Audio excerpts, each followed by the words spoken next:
One. All right. Shalom, shalom, everybody. Got another, I think this is now my fourth interview with Timothy Holmseth, and he's got just a bombshell story. Well, I mean, he had one a couple of days ago that I was going to interview him on, and now just literally, maybe a few minutes ago, he texted me and told me about this new story he published today. And I mean, the headline is Clinton Global Child Sex Cover-Up in Minnesota leads to Mike Pence. So I'm going to get out of the way right now. I'm going to hand this over to Tim Holmseth. Well, before I do that, real quickly, Tim Holmseth, if you have not seen my previous 3 interviews with him, he is an award-winning journalist. He has been in the trenches uncovering and exposing child sex trafficking since 2009.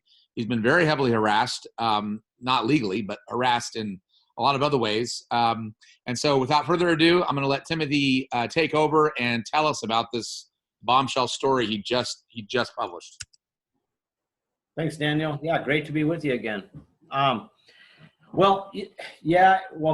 Perhaps I should start with yesterday. I published, now I forgot the headline. Yeah, I whatever the headline was, I alerted everybody that that my situation in Minnesota leads to Clinton Global. My situation in Minnesota, and I probably won't go back all over the whole thing again. But I became a witness in a kidnapping in 2009. As a journalist, I became a witness. It started there. I was interviewed by the FBI. I was helping the FBI. They just about found this little girl, Haley Cummings, in Florida.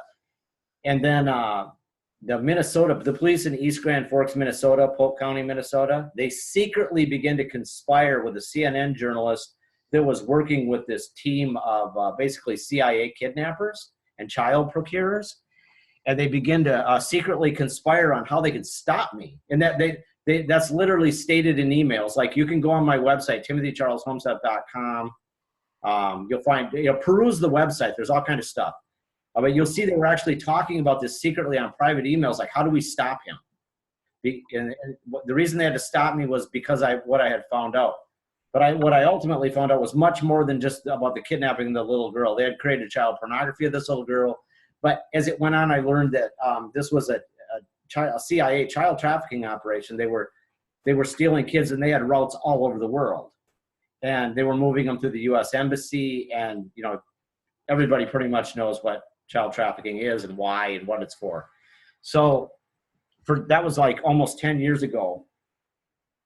And I've been arrested 3 times, and I get arrested for publishing things I say. You can't say that, Mr. Holmes. So they literally come over and take me in the middle of the night.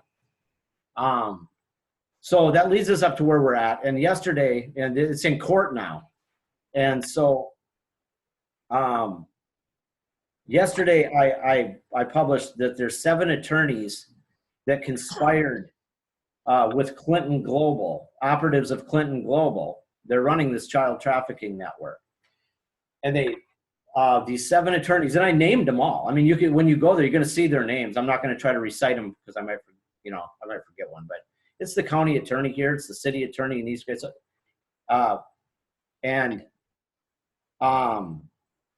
They are conspiring with operatives of Clinton Global. What they did is they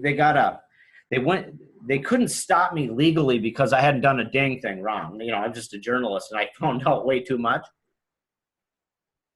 So what they did was they conspired to obtain what they did is they got a domestic violence protection order against me through a rogue judge in Broward County, Florida. And Florida is where I had uncovered a hot spot of CIA child trafficking. And so this judge in Florida, Broward County, Florida, now I'm in Minnesota. I'm in northern Minnesota. This judge in Florida issues a domestic violence protection order against me regarding somebody I never personally met, only interviewed regarding a kidnapping, consensual interviews, recorded interviews. And I learned too much. And so I hadn't been to Florida. I hadn't met this person personally. Florida had no jurisdiction over me, but Florida assumed personal jurisdiction over me and put a bogus, it was based on like Florida dating law. Like, it was ridiculous. They had, basically, that's what they had to do to get an order. Apparently, they weren't going to be able to get one up here in Minnesota. They found their rogue judge in Broward, but they had rogue cops here. So what they did was they sent the order up to these shadow government operative cops, these Luciferians up here, and then they enforced it. So that's how they ran their scheme on me. And it was to stop me from publishing the information, because I got these people on tape. I mean, I got the whole thing, man. I got everything. I got it on them. And, okay, so that's what they did. Well, obviously, that's a violation of my First Amendment rights. And this comes from my trial attorney. He's a Princeton University grad. I got a lawsuit filed now. I'm the plaintiff. So he said, this was the first, the way they were rigging the case against me was the Minnesota Public Defender's Office. I was represented by a public defender. The Minnesota Public Defender's Office is actively collaborating and conspiring with the prosecutors. It's like rigging cases, and they received orders. You don't fight this Broward order. We need Holmseth to be arrested, and we need him to be convicted. Do not file motions to dismiss that order.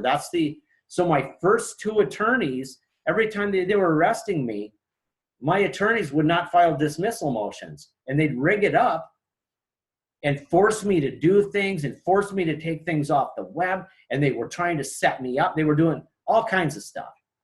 Well, we got to the third time they arrested me in February of this year. And is that the fourth time they arrested me? I've lost count. They arrested me. Now I forgot what I was going to say. I was trying to walk everybody through so they understand how this is. Right. Well, you were mentioning how your attorneys were not filing motions to dismiss. Right. Then we got to the third attorney, the third public defender, and her name is Gretchen Handy. And this is when, now by this time I've got a trial attorney who's telling me, goes, Tim, that order is unconstitutional. They can't do that. You know, he told me, he said they're violating your First Amendment, and they're violating due process. And so I get this third attorney. Now I'm onto it, and I figured out their system. I figured out what they were doing, because she wouldn't defend me either. And so now we are to where we're at. And I've identified the 7 attorneys. There's going to be a federal lawsuit filed by my attorney, my trial attorney, for deprivation of rights. But what this is coming down to is, this is what I told you about. And I can't go into a bunch of details of stuff that I know. You never want your enemy to know how you're going to beat them. But what I did announce, and what I told you about, Daniel, was that while it seemed, now it's hard to, which one's bigger, Clinton Global or Mike Pence? Because what I have now learned is Minnesota finally, the lawyer, because I forced the subject so hard, and I used the media and people like you, we put enough pressure on them where she finally filed the First Amendment thing. But I said, no, you have to file the due process too, because they violated my due process. I know they did, because my trial attorney said they did. And that's what it has now come down to. And what it is when the due process,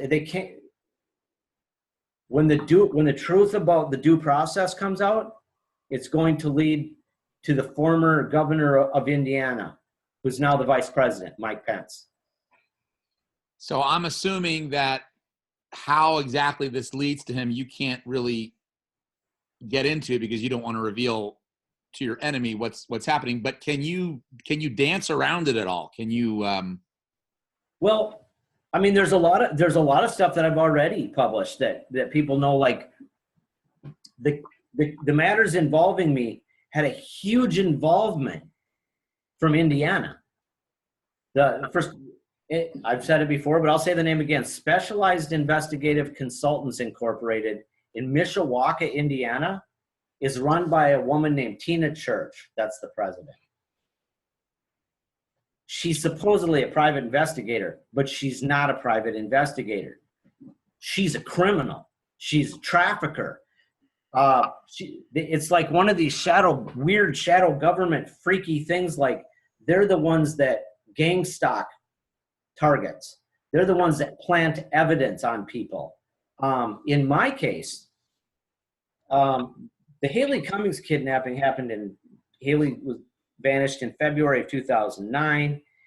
In like May of 2009, I started doing interviews, blah, blah, blah. All hell broke loose. I found out about the naked pictures of the little girl and all this stuff.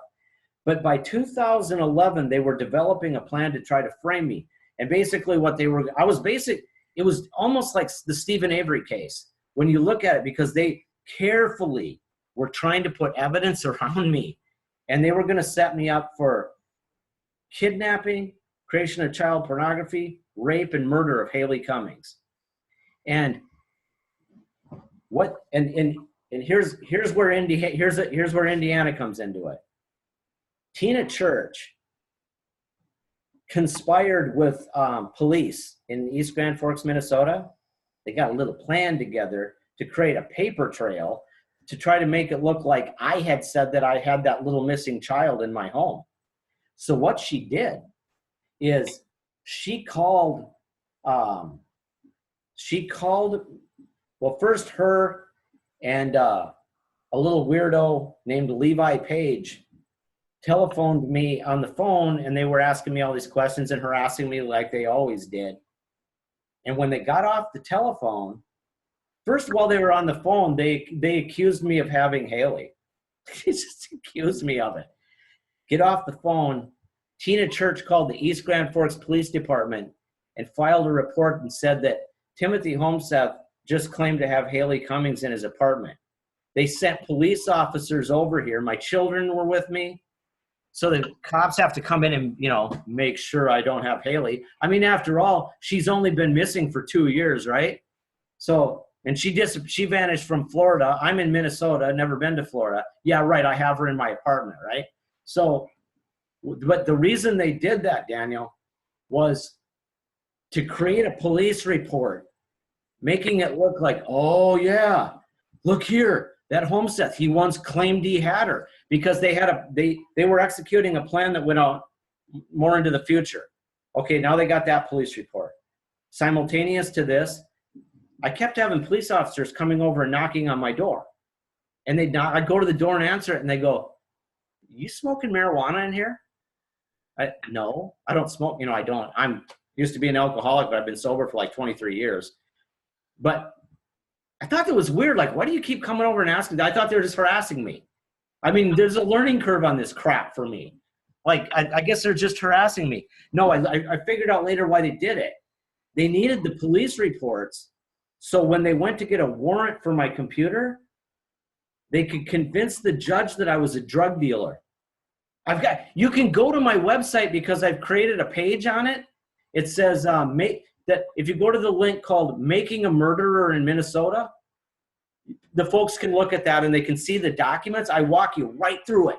They tried to make me look like I was sexually abusing my children. I show you all the documents, how they tried to build this false person of Timothy Holmseth. That's how much I know, Daniel. You don't get targeted like that. That's how much I got in my head. They've arrested me 3 times. I'm not sure last time I think they were going to kill me. That's the time I wouldn't come out of the apartment. I stayed in my apartment for 6 days until there was a court hearing on November 1st. Then when I went to the court hearing, I got arrested at the courthouse.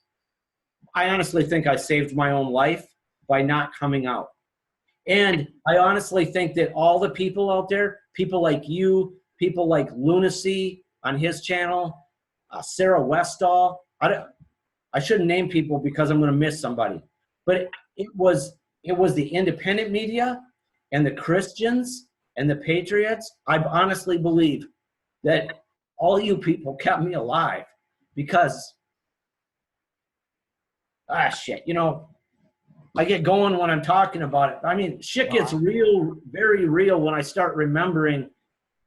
Yeah, absolutely. Thinking I wasn't going to see my kids again, you know. Yeah. Oh, yeah, absolutely. And guys, I want to just make the point again, on a larger scale, this is what they've been doing to President Donald Trump. Okay. They project themselves onto him. They try to accuse him of what they themselves are guilty of, just like they're doing to Timothy Holmseth. What they're guilty of, their child sex trafficking, satanic pedophilia, they try to project upon Timothy to try to entrap him because they know how much he knows. And they know how much Donald Trump knows and his intent to take down these child sex traffickers. So Timothy Holmseth is telling us sort of a microcosm of what's going on right now with President Trump. So anyway, I wanted to make that point. Go ahead, Timothy. Thank you for that. Yeah, I mean, you articulated that very well. And Indiana, this is all really, there's a hot spot in Broward. There's a hot spot in Indiana. Now, along the way, in addition to specialized investigative consultant, I learned other things about Indiana, and I learned other things about Mike Pence. And they're connected, I'll say that.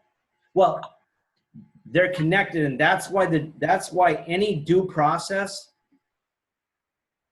that's why they don't want to go through the process of my due process, because that house of cards collapses. The whole thing goes down. The whole thing comes out. And this involves a slew of attorneys, cops, I would say social workers, to be honest with you. The social workers up here in both counties were clean on this. Right. They actually saved me. But the social workers in Florida were involved in their stealing babies. The Florida DCF, they regularly, I have proof of that on tape. And that's when they took my computer, they destroyed my computer before they gave it back, but I resurrected. Your original story, which you published yesterday, is the Clinton Global Fixer Attorneys named the Minnesota court filing. Executive orders on international trafficking cited.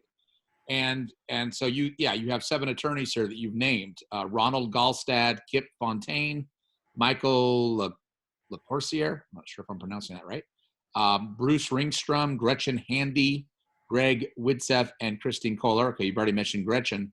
So you've submitted this in Polk County Court. So where are you now? I mean, this is basically you're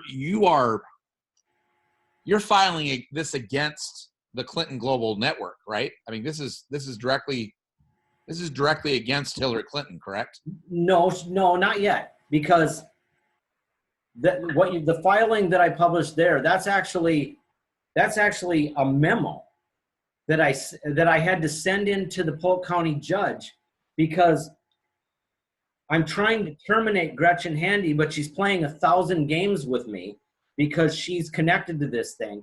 See, they get little people who don't know the law. They're lawyers. They run circles around you, and they use the law till you don't know your rights.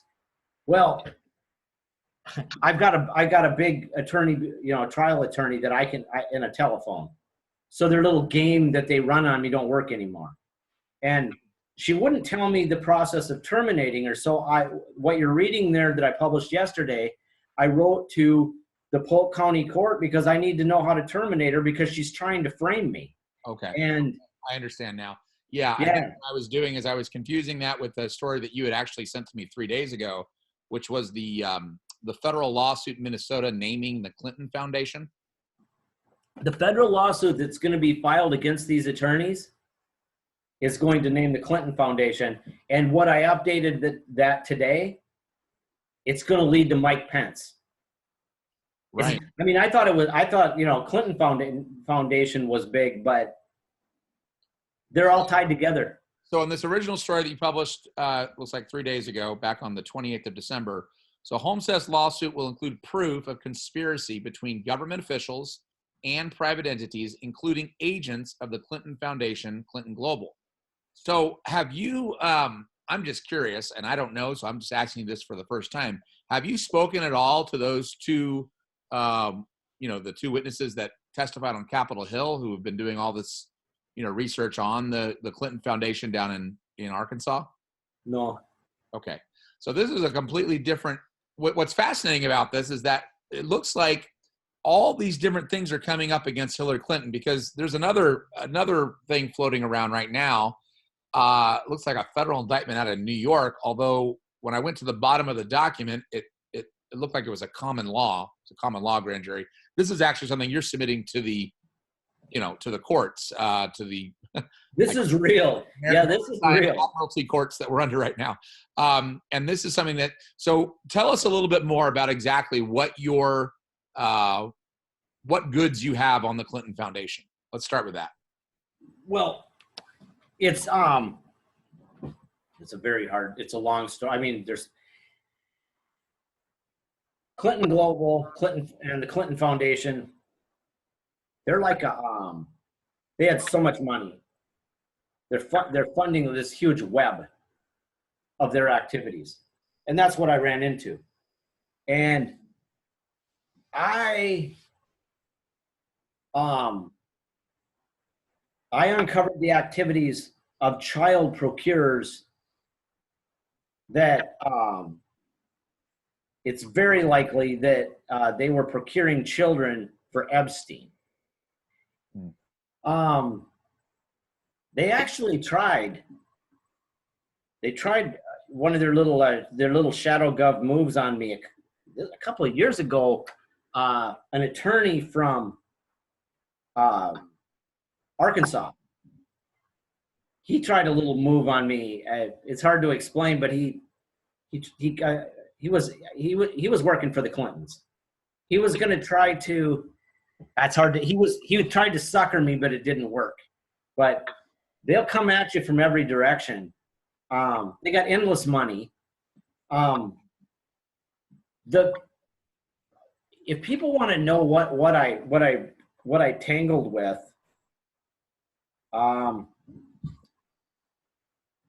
Google. If you Google the name Scott Rothstein is a lawyer in Florida who's disbarred now and he's in federal prison. He went down in a RICO investigation in Florida. He was running the largest Ponzi scheme in the history of the state of Florida. It was like 1.2 billion. Okay. His Ponzi scheme involved Jeffrey Epstein. And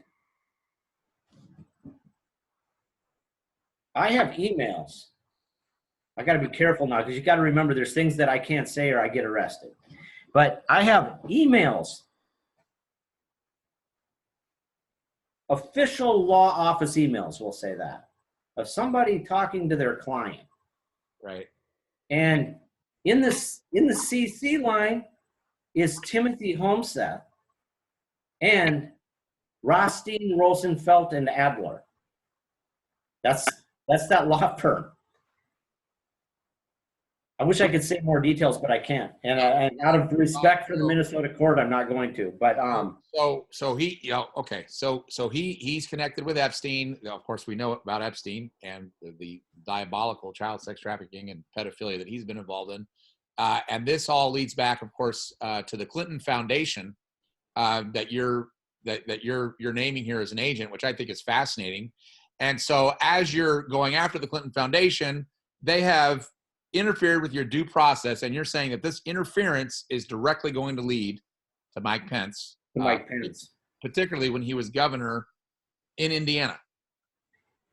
To me, this is just so incredible that this is all coming out right now, because of course you mentioned this, of course, in our last interview, and I made a video about this a couple of weeks ago about the notes that were being passed around at Bush Sr.'s funeral. Everyone was talking about this, but then what came out later was the other thing that happened at Bush Sr.'s funeral, which was Mike Pence going directly to Hillary Clinton. Yeah. Did you see that? Yeah. Look at President Trump, and yet she jumped up in almost glee to talk with Karen and Mike Pence. And now here we have another connection between the Pences and the Clinton Foundation. I hear tell that Mike Pence was the insurance file, the insurance, life insurance for the Bushes. And I hear Pence is out. Pence is in trouble. And he is. In fact, there was a story just in early December when I was down at UCLA preaching that came out where President Trump has basically floated the idea of replacing him for the 2020 ticket. This was in a mainstream media news source, actually. But he is in big trouble. And, a lot of my subscribers say, oh my God, this is horrible. I mean, so President Trump's now surrounded by Pence, who's connected to Clinton. I mean, how is he going to get out of this? Well, guys, first of all, that's where prayer comes in. But second of all, President Trump is a very, very smart dude. And he, sorry, I shouldn't refer to the president as that. That's disrespectful. But he's a very, very smart man. And he's taking down the Clinton cabal. He's doing that. And then I think he's going to wind up taking down the Bush cabal as well. But he knows how to navigate himself through this process where his enemies get really flummoxed and they don't quite know how. Even Hillary Clinton said, I sure would love to run against any of these other Republicans, because if I have to run against Donald Trump, I can't predict him. He's unpredictable. And this is someone who was, many, many years ago was invited to Donald Trump's wedding. I mean, they had been, nominal friends years and years and years ago before, President Trump knew about what Clinton was involved with. But even she was saying, I can't predict what he's going to do. He's bizarrely, it's like he thinks on a whole bunch of different levels at the same time. It's like he's watching everything happen from a coordinate position, like he's looking down and going, okay, I'll move this over here, I'll put this over here.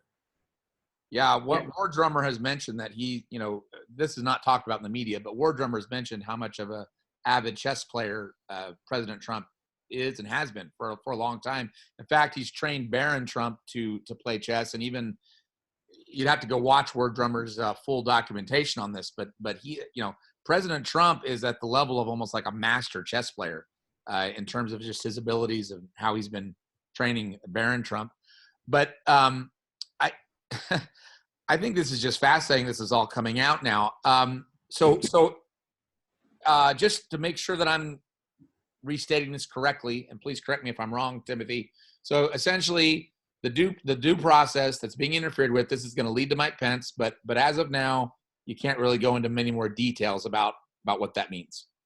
There's certain things I can't say, but over the course of almost 10 years, the information. I mean, I've got maybe just a detail for your viewers.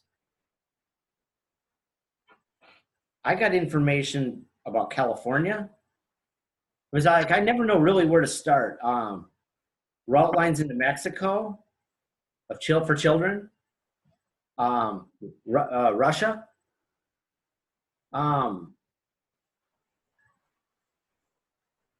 The things that it's so big that, and it involves names it involves Gloria Allred. You know her? Yeah. She's a witch. Yeah. Yep.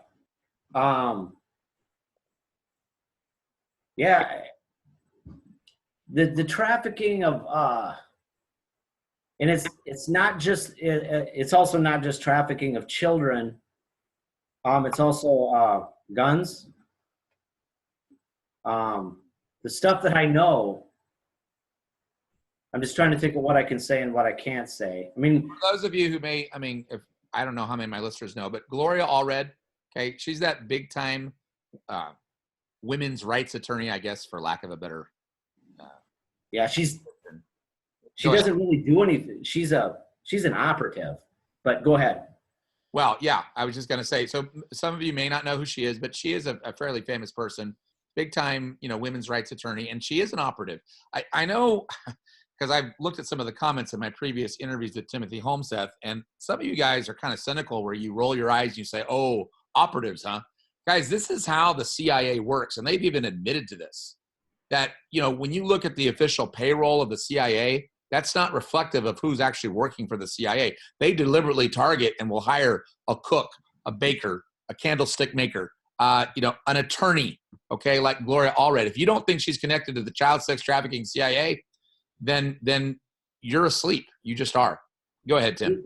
Well, the CIA, we call it the CIA. First of all, like you have stated so many times, it was a sex trafficking ring from the day it started.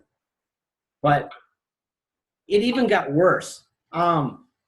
Essentially what happened was the old mafia basically merged with the government. And now it's not even the CIA. Who knows what the hell to call it? It's just, it's good versus evil at this point. And like you said, you're not going to find the people that I'm dealing with. They're not on the CIA. A bunch of them, they're not on the CIA payroll. They don't put them on the payroll. They're paid with black op money. You know, the way that they steal, it's hard to even explain. It's just, they get paid in a whole bunch of different ways. It's not like, here's your paycheck for being with the CIA. That ain't how they do it. It's just, it's a criminal cabal that at this point, it's just, that's, okay. The police in East Grand Forks, Minnesota, the fact that this police department has been stalking me for almost 10 years is absolutely insane. I'm not a criminal. I never did anything illegal, and they never had a problem. But I uncovered this thing in Broward, in Indiana. Boom! They never let up on me. I don't even know how much. But we're going to find out. I let the city manager know that too. That, you know, before this is over, we're going to find out how much the city of East Grand Forks has invested in prosecuting a local man on behalf of Broward County. But the point I'm getting at is these guys are CIA. They're running drugs. They use the Grand Forks Air Force Base. They run drugs across the northern border. We're real close to the northern border here, the Canada border. So they're drug runners. They're kid runners. You can call them what you want. You can call them CIA, but whatever. They're pure evil, satanic pedophiles. You know what I mean? And we almost need a wall on the southern and northern border, huh? Yeah, I mean, well, they're running. I mean, that's what they're doing. Yeah. And if this goes down, and I'm fighting, I'm not. I mean, what am I going to do? Let them? They want to kill me. They make no qualms about it. They send their little messages to me. We're going to get you. Yeah, and they're trying to use the legal system to do it. What their ultimate goal is to try to take me from not being a criminal at all to charging me with a whole bunch of misdemeanors and try to stack them until, and then get it to the point where it's a felony, and then extradite me to Florida where they'll kill me. They'll put me in prison for the rest of my life, or kill me in prison, or whatever. Yeah, we're going to pray against that. In fact, just so you know, and I haven't told you this, but we added you to the prayer team list. You know, we meet every single night, and I've been personally praying for your spine to get healed. But we're going to be praying for you. We're going to be lifting you up every single night.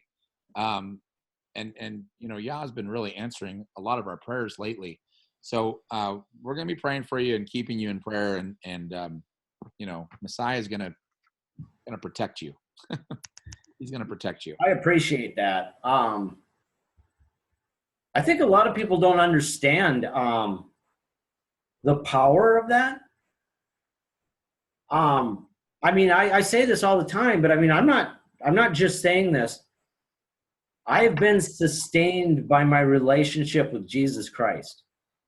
As people, as humans, we like to believe we're strong, but I didn't know that the strongest I ever became was when I got so weak, I basically Satan snapped me in half.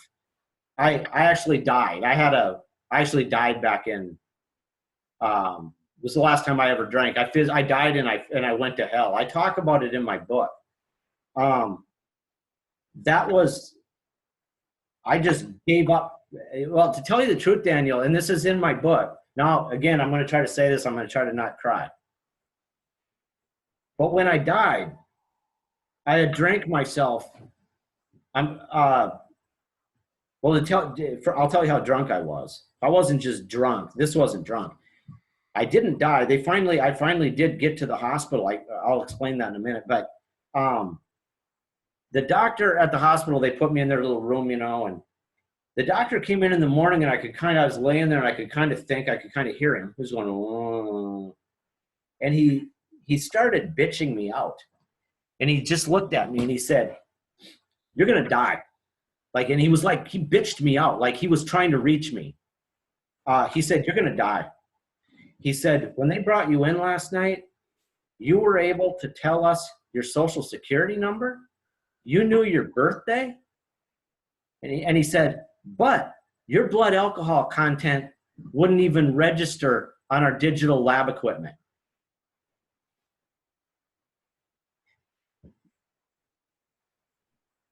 The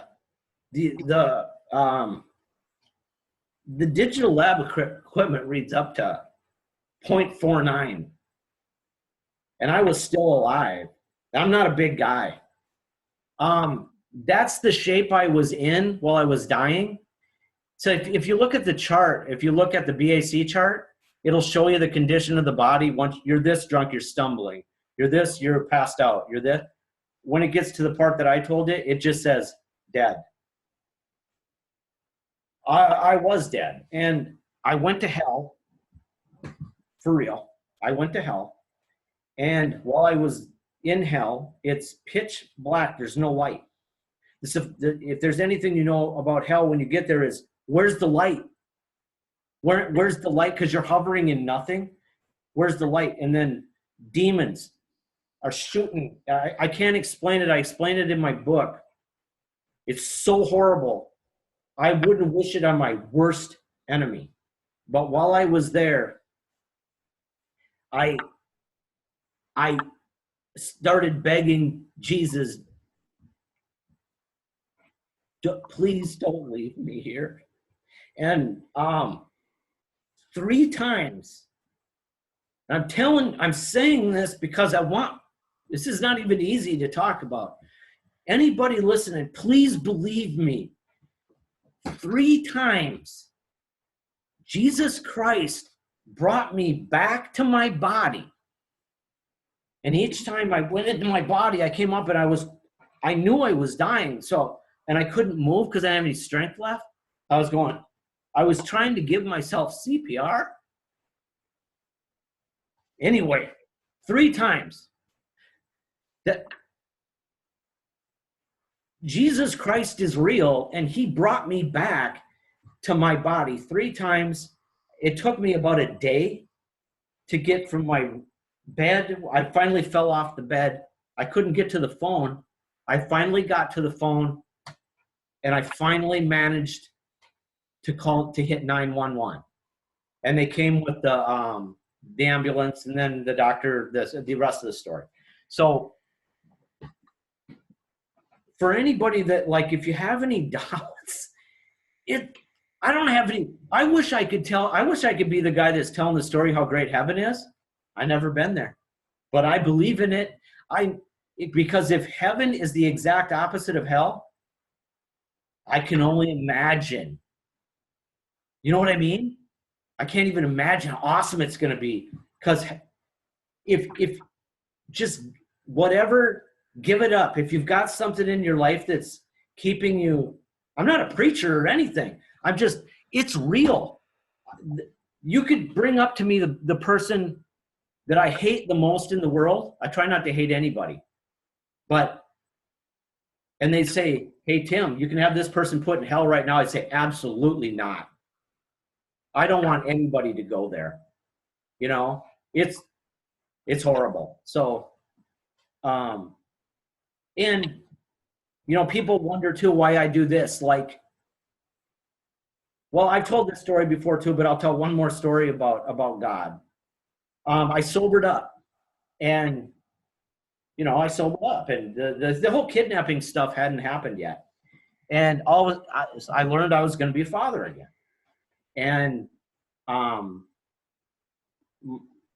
my child's mother she had tested, and she was told it was going to be a girl. She did 3 tests, and they said it was going to be a girl. But I said, don't tell me. I could kind of tell because she was buying pink clothes and stuff.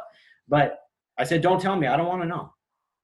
And so anyway, I'm at the birth, and the baby comes out, and I'm looking at the baby down, between its legs. I'm like, that doesn't look like a girl. Is there clumps on him or from the birth or something? That doesn't look like I had a son, man. Just like all of a sudden, out of the thinking it was going to be a girl, all of a sudden I had a son. And then they got him out, and they were having a problem. And then they took him to this cart, and I just walked along with them. And they took him in this other room, and then they wouldn't say anything to me, but I just stayed with them. And then they got a bunch of wires and all this stuff. And then the nurse said, she tapped him, and she said these words. She goes, "You just keep breathing." And in my mind, I went, oh no, why did you tell the baby to keep breathing? You know what I mean?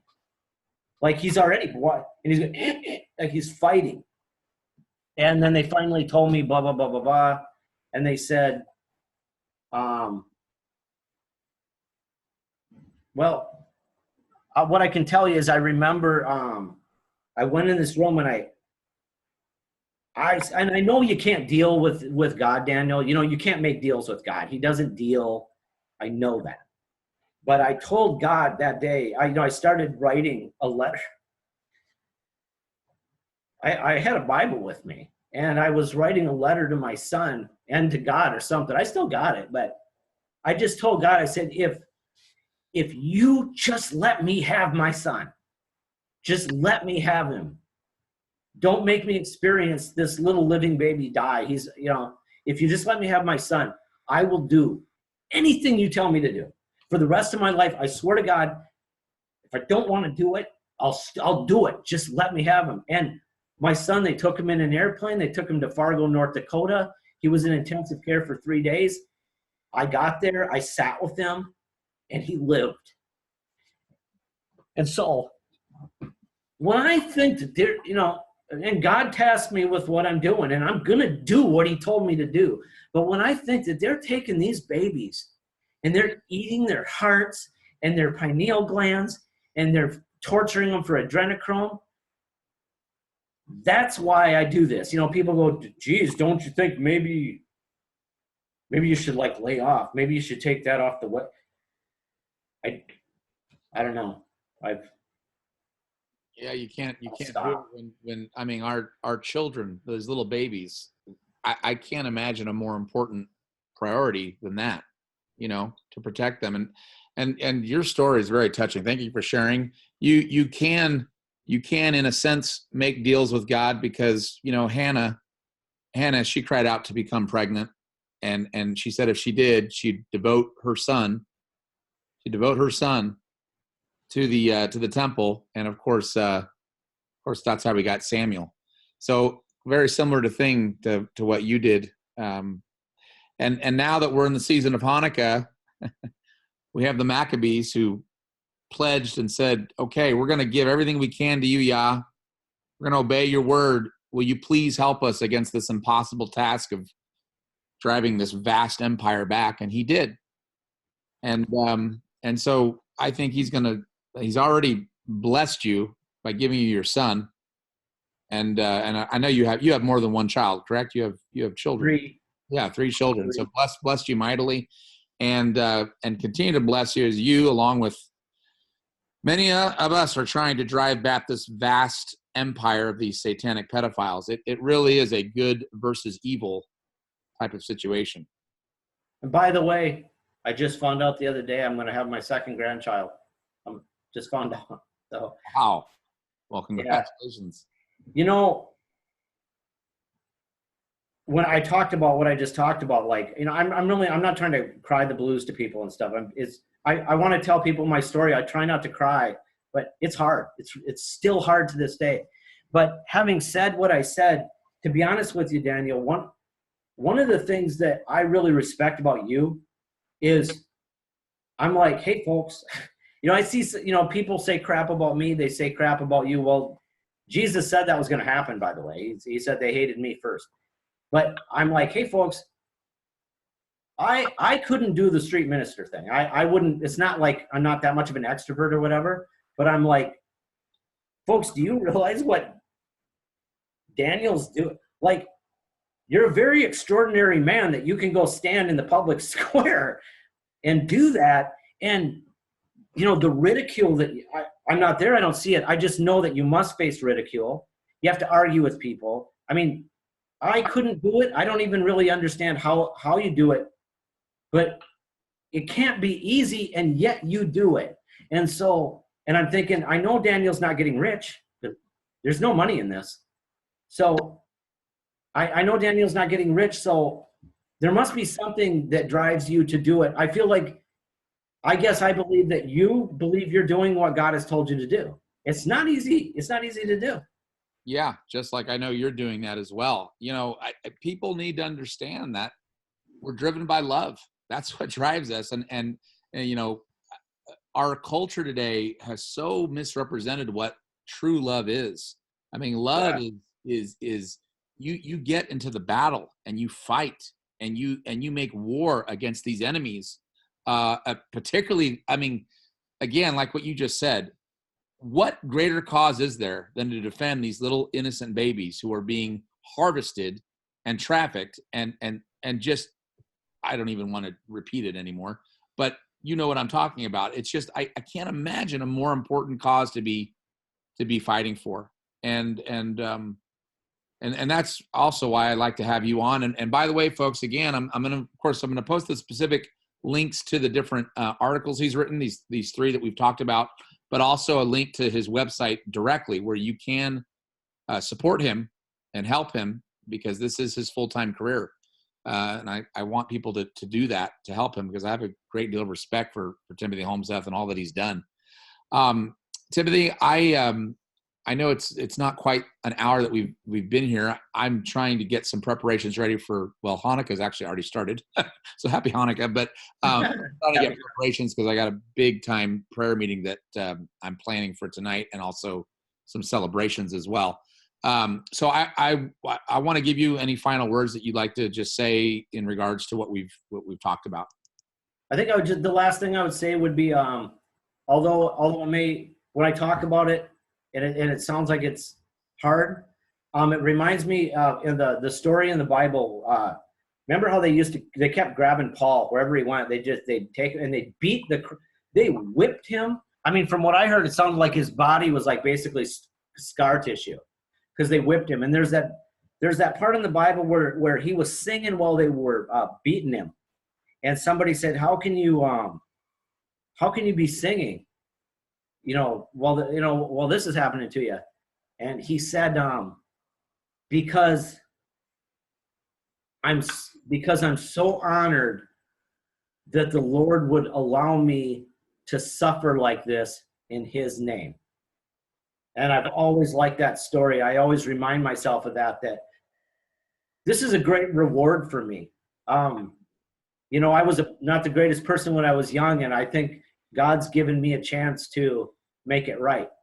And I appreciate you and everything you do. And I hope folks click on your PayPal link and help you out, man, because this is hard. I know you're doing you quit your job. So did I. Well, shadow government got, they stock my jobs, but bills, I know you got to pay bills. So I hope everybody helps you out, but I really appreciate what you're doing, and I admire your work, Daniel. Well, thank you, Tim.